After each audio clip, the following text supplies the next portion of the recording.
Olá pessoas que assistem vídeo aleatoriamente. Hoje vamos falar de mais um monstro para jogar em cima dos seus jogadores paranoicos com mímicos. Porque a vida de aventureiro não pode ser fácil, né? Tem que taxar mentalmente como um CLT também. Vamos falar dos Ropers, mais conhecidos como estranguladores na versão PTBR, e também um pouco de suas crias no meio do vídeo, pois onde tem um, pode ter outro. Esse monstro tem uma facilidade enorme de causar um TPK ou pelo menos piorar tanto uma situação de um grupo de aventureiros novatos que acaba virando uma bola de neve que pode acabar no final, dar o final para a história dos seus personagens. Mas antes disso, o que são eles? Os Ropers ou estranguladores são monstruosidades de tamanho grande que normalmente vivem em cavernas ou outros tipos de formações rochosas. Eles são basicamente predadores no maior estilo polvo de Recife. Só que em vez de comer crustáceos, na verdade um Roper também pode comer um crustáceo. De qualquer maneira, essa criatura come qualquer tipo de ser vivo, de monstros aventureiros e até coisas não vivas como equipamento deles junto. Como eles pegam suas próximas vítimas? Eles se camuflam de estalactites e estalagmites em cavernas, para então poder pegar sua presa com um dos seus 6 tentáculos, ou gavinhas, porque o livro compara com uma vinha de trepadeira, a planta no caso. Quando ele fecha os olhos e a boca, ele ativa sua passiva de aparência falsa, que quando ele está imóvel, ele basicamente é indistinguível de alguma formação rochosa normal, como um estalagmite. Talvez você seja como eu, confunde os nomes. Logo, estalactite é a que fica no teto, e estalagmite, que é mais difícil de falar, fica no chão, normalmente apontado para cima. Eles se movimentam de maneira bem lenta usando esses tentáculos, escolhendo o lugar perfeito para caçar, se arrastando basicamente. Eles podem ficar horas camuflados, esperando uma vítima capturar com um dos seus 6 tentáculos, ou gavinhas. Ela tem umas farpas bem fininhas que enfraquecem suas vítimas e drenam sua força, conseguindo se enrolar cada vez mais, enquanto o aventureiro fica cada vez mais fraco para lutar contra. O que isso vira mecanicamente? A gavinha é um ataque corpo a corpo de 15 metros ou 50 pés de alcance, que ao acertar vai ter um agarrão, com CD15 para poder escapar no turno da vítima ou do aventureiro. Enquanto tiver, vai ter desvantagem em testes e teste de resistência de força. Eles possuem 6 desses, mas só podem atacar 4 vezes com seus chicotes por turno graças a seu multi-ataque. Por sorte, elas não dão dano, e o resto do grupo pode tentar cortá-los para liberar os seus aliados. Cada uma dessas gavinhas tem 20 de CA, porém só 10 de HP, né? E obviamente imunidade a dano psíquico e, interessante, imunidade a dano de veneno, provavelmente por causa da pedra, né, ou a pele de pedra, né? E quando você destrui, ela vai ser substituída no próximo turno dele, né? Você também pode tentar arrancar ela na força com CD 15. Mesmo assim, pelo fato de que só pode ser recuperado no próximo turno, né? A descrição é um pouco estranha, mas na versão de 2024 eles especificam que elas crescem novamente no começo do próximo turno do Roper. Logo, o grupo tem que aproveitar bastante o turno em que tem menos gavinhas, com um grupo grande ou uma boa e velha magia de área, né, como uma bola de fogo também, né, sempre bom se o seu DM jogou realmente no CR5. E caso essas gavinhas peguem alguém, né, elas podem puxar, né, o livro traduz como molinete essa ação de puxar, tipo de pesca, puxando alguém para a sua boca enorme, né. Eles puxam 25 pés ou 7,5 metros. Se eles pegam você no máximo de alcance, né, muito longe, alcance máximo de 50 pés, o grupo normalmente vai ter 2 turnos antes que ele escolha a próxima sobremesa, né? E caso chegue perto, ele vai te morder, que é um daninho bem alto pro nível, tá ligado? Né? É um ataque de 5 pés, que dá 4d8 mais 4 de dano perfurante. Algum mago com certeza virou papa com essa mordida em alguma mesa, ainda mais se gritou. Elas comem quase qualquer coisa, né? Elas vão comer qualquer coisa, mas nem tudo vai ser digerido. O livro literalmente mostra as limitações do seu ácido estomacal. Um estrangulador pode pode digerir qualquer coisa que ele coma, exceto platina, gemas e itens mágicos, os quais podem às vezes ser recuperados da garganta da criatura após sua morte. Os sucos gástricos de um estrangulador também são valiosos, tendo um alto valor para os alquimistas que os utilizam como solventes. Ou seja, se mataram um e já passaram outros aventureiros, alguma coisa assim, né? Existe uma boa chance deles conter um loot legal pra galera, ou pelo menos um dinheirinho bom em forma de gemas ou platina. O solvente serve principalmente para aquelas escolas especiais ou as escolas mágicas que tem aqui no 5E, né? Que você com certeza não quer deixar colado para sempre, como existem algumas histórias de outras mesas aí pela internet. Como eu falei, são monstruosidades grandes, por mais que em 2024 eles mudaram para abominações. Faz um pouco sentido pela, né, o olhão e a boca e os tentáculos. Mas de qualquer jeito, elas são grandes. Porém, elas são evoluções ou versões maduras de outro monstro de D&D, os perfuradores, ou piercers. Não confunda com talento piercer ou perfurador. Um perfurador é a forma larval do estrangulador, e ambas as criaturas normalmente atacam em conjunto, né? Tipo uma família. Elas não possuem as gavinhas, né? E atacam exclusivamente se fingindo de estalactites, ou seja, lá em cima. E o que elas fazem lá em cima? Elas caem em cima de outras criaturas. E quanto mais alto elas caem, mais dano vai dar. O problema é, por serem larvas, elas são mais lerdas do que sua versão maior. Então, basicamente, elas só têm uma chance de acertar, porque se não... E mesmo assim, se elas tentarem acertar, elas têm apenas um +3. Mesmo no CR5, é um pouco difícil. Porém, se acertar e for muito alto, vamos falar que é um dano muito bom que você pode ver aqui na tela. 6d6 de dano. E, no caso, se ela errar, ela vai receber metade do dano.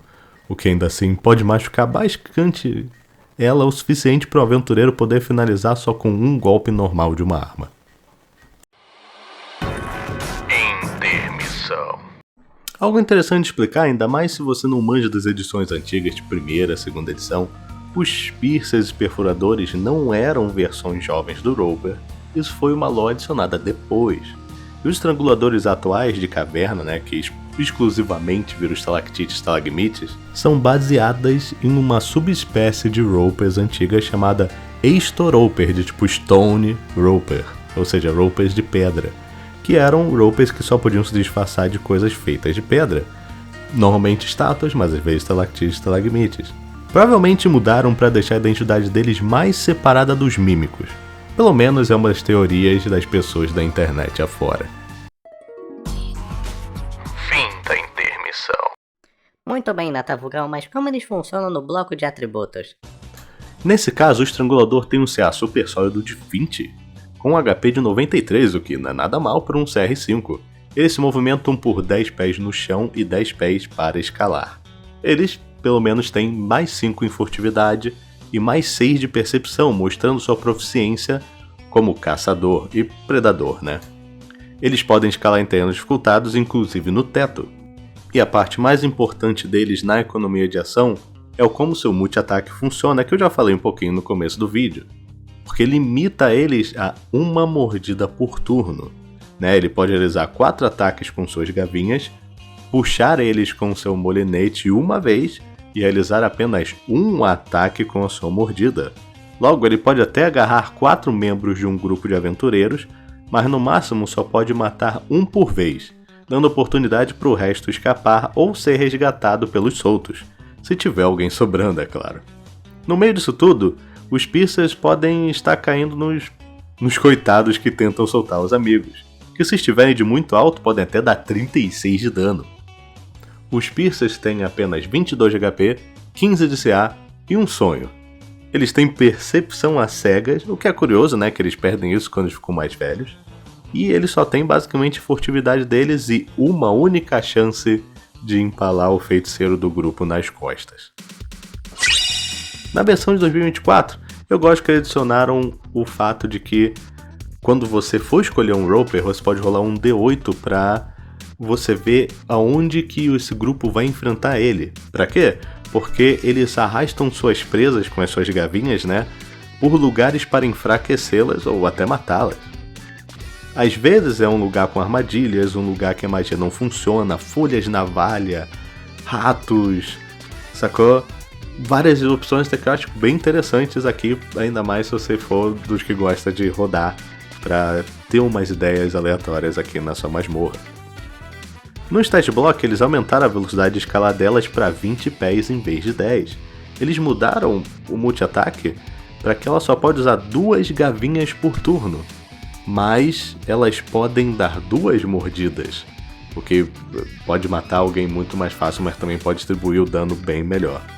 Você também agora fica com o status de envenenado quando agarrado pelo tentáculo, logo alguns vão ter vantagem para não sofrer sobre isso, né? Ou alguns podem ser até imunes se tiver certas coisas sobre envenenamento. Além de que aumentaram o alcance das gavinhas para 60 pés e o molinete, né, a puxada, para 30, deixando os números bem mais padrão. Ela também foi nerfada, né? Eles diminuíram o dano da mordida para 3d8 mais 4. Provavelmente, né? Porque você pode dar mais do que uma por turno agora. Mas a mudança mais interessante para mim são suas crias, os Piercers. Eles aumentaram o movimento que nem os pais, né? Para 15 pés de escalada. Ganharam um ataque novo, uma mordida, né? Para poder atacar mesmo se caírem. Que é um d8 mais alguma coisinha, nada demais. Porém, elas não atacam mais com um mísero bônus de mais 3, mas sim, ela vai obrigar o alvo a rodar um teste de salvamento de destreza de DC 11, ou receber, fixado, 3d6 de dano perfurante. E caso o alvo passe, só o perfurador irá receber o dano, mas especifica que eles diminuem o dano de queda em 20 toda vez. Logo, eles nunca vão morrer ou receber muito dano da queda. Logo, eles sempre terão a oportunidade de morder o calcanhar do bárbaro. Mas, então, eu gostei de certas mudanças de 2024, mas eles homogenaram muitas das coisas que eu achava mais interessantes. O que vocês acham? Vocês gostam da versão original ou vocês preferem a versão do 5.5? Bota aí nos comentários. Mas, de qualquer maneira, o que acharam do vídeo? Tem algum fato ou trivia desses monstros que eu me esqueci de mencionar? Já rolou alguma morte na sua mesa por causa de um desses? Tem algum stat block que eu interpretei errado no vídeo? Por favor, comente. Mas até lá, muito obrigado por ter visto o vídeo até aqui, eu espero que você tenha um ótimo final de semana. Valeu! Eu não poderia agradecer mais os membros do clube do canal por apoiar o canal até quando eu fiquei com essa gripe horrível. Minha garganta ainda não tá 100%, né? Muito obrigado pelo apoio. Muito obrigado para os membros apoiadores Gaivoto, Sol Murilo, Crobis, João Jesus, Eduardo, Lucas Schran, Anderson Moraes, Slimball M, Tarcísio Oliveira, Gustavo Souza, Slayer Senpai 435 e Nickel Van. Muito obrigado a todo mundo que apoia aqui o canal. Também muito obrigado aos membros aventureiros aqui do canal. Muito obrigado a Woki, Miss Lamad, Logan o Aleatório, Yuichi, Anthony Kawan, Harunetsu, RPG Hoje, o Fantástico Sr. André, Tepeira 1602, underline H, underline, Caio Luciano, Lucas Prestes, o Terçamar, Squizo, Frênico, Elnatan 3037, Gustavo Rocha, Giovanni Ratu e Josézin 00. E por último, mas não menos importante, muito obrigado aos membros heróis aqui do canal. Muito obrigado por Aldaleia Freire, Marcelo 4294, JVMB, The Shadow One, Eduardo, Doron Lorcai, Nathan, Davik Gamer, Eggdog DM, Felipe Oliveira, Jarequac e Versagem Cromédia. Muito obrigado a todo mundo que apoia aqui o canal. E não conseguiria fazer sem vocês. Muito obrigado mesmo e tenham um bom final de semana. Valeu!